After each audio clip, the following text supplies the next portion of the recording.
Hello दोस्तों, हमारे channel में आप सभी का हार्दिक हार्दिक स्वागत है। दोस्तों, मध्य प्रदेश सब इंस्पेक्टर भर्ती परीक्षा जो है दोस्तों बहुत ही पेचीदा होते जा रहा है। इसको बहुत कठिन बना दिया गया है।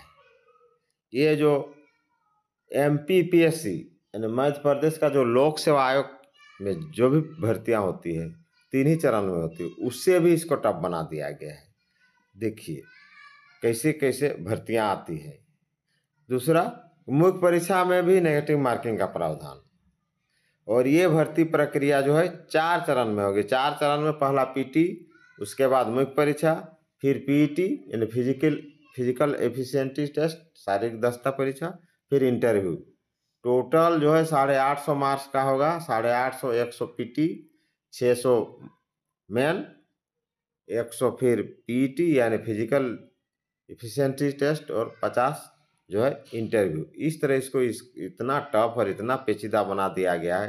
टोटल जितना भी वैकेंट सीट है उसका 10 गुना पीटी में प्री में रखा जाएगा, फिर मेंस में उसका 3 गुना रखा जाएगा। शॉर्ट लिस्टेड करके इसको भर्ती प्रक्रिया को अंतिम रूप दिया जाएगा। लेकिन इसमें जो है इतना पेचीदा कर दिया है, इसको सीधा सीधी कर देना चाहिए। हालांकि पीटी का मार्क्स नहीं जुटेगा, बाकी जो है मुख्य परीक्षा, पीईटी यानी फिजिकल एफिशिएंसी टेस्ट और इंटरव्यू का जुटेगा। तो चलिए और देखते हैं अपडेट टोटल क्या है। चाहिए अंत तक वीडियो में बने रहिए। प्रारंभिक परीक्षा में 10 गुना और मुख्य परीक्षा से 3 गुना उम्मीदवार होंगे शॉर्ट लिस्ट। सब इंस्पेक्टर भर्ती के होंगे 4 चरण। मुख्य परीक्षा में नेगेटिव मार्किंग, इंटरव्यू भी होगा। गृह मंत्रालय द्वारा पुलिस सब इंस्पेक्टर द्वारा हाल में जारी किए गए भर्ती नियमों ने उम्मीदवारों को परेशान कर दिया है। इसकी चयन प्रक्रिया को मध्य प्रदेश लोक सेवा आयोग MPPSC से भी सख्त व कठिन बनाया गया है। भर्ती के लिए आवेदन करने वाले उम्मीदवारों को चयन के लिए 4 चरणों से गुजरना होगा। इसके बाद उसका चयन किया जाएगा। पहले चरण में प्रारंभिक परीक्षा होगा, दूसरे चरण में मुख्य लिखित परीक्षा होगा, तीसरे चरण में दस्ता परीक्षण किया जाएगा, चौथे चरण में इंटरव्यू होंगे। इन चारों चरण के कुल 850 अंक तय किए गए हैं। लेकिन चयन के लिए मेरिट लिस्ट 3 चरण के यानी पीटी छोड़ के 100 मार्क्स छोड़ के यानी 750 अंक के आधार पर बनाई जाएगी। प्रारंभिक परीक्षा के अंक मेरिट में शामिल नहीं होंगे। प्रारंभिक परीक्षा एक तरह का स्क्रीनिंग टेस्ट होगा। इससे क्वालिफाइंग उम्मीदवार ही आगे चरणों में शामिल हो सकेंगे, यानी बड़ी संख्या में उम्मीदवारों को पहले ही चरण से शॉर्टलिस्ट कर दिया जाएगा।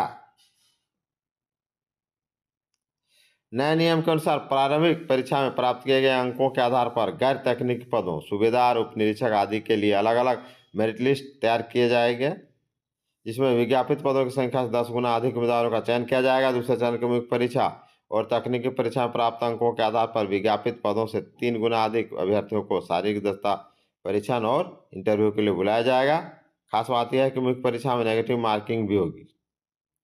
हालांकि यह स्पष्ट नहीं किया गया है गलत उत्तर देने के लिए कितने अंक काटे जाएंगे, तो स्पष्ट होना चाहिए। नेगेटिव मार्किंग में जनरली होता है ये ऑन थर्ड या ऑन फोर्थ। अब देखें ये लोग क्या नहीं करते हैं। वहीं उम्मीदवारों का कहना है गृह विभाग ने MPPSC से भी कठिन सिलेक्शन प्रोसेस कर दी है। 100 अंक की प्रारंभिक परीक्षा, ऑब्जेक्टिव टाइप प्रश्नों पर प्रारंभिक परीक्षा आयोजित की जाएगी। यह एक तरह की पात्रता परीक्षा होगी। इसमें प्राप्त अंक का आशा चयन के लिए बनाए गए मेरिट लिस्ट में नहीं जोड़े जाएंगे। इसमें प्राप्त अंकों की अंतिम चयन में कोई प्रासंगिकता भी नहीं होगी। 2 घंटे में 100 प्रश्न पत्र हल करना होगा। इसमें भाषाई बोध, नागरिक शास्त्र, करंट अफेयर्स और 10 टॉपिक के प्रश्न पूछे जाएंगे। अंक में 3 चरण। देखिए MPPSC द्वारा राज्य में जो होता है यानी मध्य प्रदेश लोक सेवा आयोग, उसमें 3 ही चरण होता है, लेकिन इसमें 4 चरण। क्यों? इसको अब क्या खुशी लग रहा है ये जो सब इंस्पेक्टर भर्ती वालों को कि भाई किस खुशी में 4 चरण करके और इन लोग को लिया जा रहा है, तो वही लोग जाने। MPPSC यानी मध्य प्रदेश लोक सेवा आयोग की जो भी परीक्षाएं होती है वो 3 चरण में होती है। प्रारंभिक परीक्षा, मुख्य परीक्षा, इंटरव्यू। अंतिम चरण के बाद वर्दीधारी पदों के लिए विभाग अपने स्तर पर फिजिकल टेस्ट करता है। राज्य सेवा व वन सेवा के अलावा इन भर्तियों में 2 चरण होते हैं। देखिए राज्य सेवा वन सेवा 2 चरण होता है, और इसमें जो है MPSC द्वारा 3 ही चरण में होता है। लेकिन ये जो किसी किसी किया जा रहा है इसको गृह विभाग द्वारा। 600 अंक की मुख्य परीक्षा, प्रारंभिक परीक्षा में के चयन के बाद उम्मीदवार मुख्य लिखित परीक्षा में शामिल होंगे। यह 600 अंक की होगी। मुख्य परीक्षा 2 अलग अलग सत्रों में होगी। प्रत्येक प्रश्न 300 अंकों का। एक प्रश्न को हल करने का 2 घंटा होगा। टेक्निकल पोस्ट के लिए मुख्य परीक्षा के साथ साथ तकनीकी परीक्षा भी देनी होगी। तकनीक परीक्षा मुख्य परीक्षा के किस दिन के दिन से अलग दिन पर होगी। 100 अंक का शारीरिक दक्षता परीक्षा और 50 अंक का इंटरव्यू। देखिए यह परीक्षा परीक्षा सभी विद्यार्थियों के लिए अनिवार्य होगा। यह परीक्षा 100 अंक का होगा। फिर पीईटी सबके लिए अनिवार्य होगा। इसमें 800 मीटर दौड़ के 40 अंक, लंबी कूद के 30 और गोला फेंक के 30 अंक होंगे। साक्षात्कार 50 अंक का होगा। दोस्तों ये बिग अपडेट है। और जैसे ही नया बिग अपडेट आएगा, मान लीजिए नेगेटिव मार्किंग किस तरह होगा या और किस तरह का, तो अपडेट हो जाएगा। नहीं तो चैनल को लाइक शेयर कीजिए, वीडियो देखते रहिए। जय हिंद, जय झारखंड।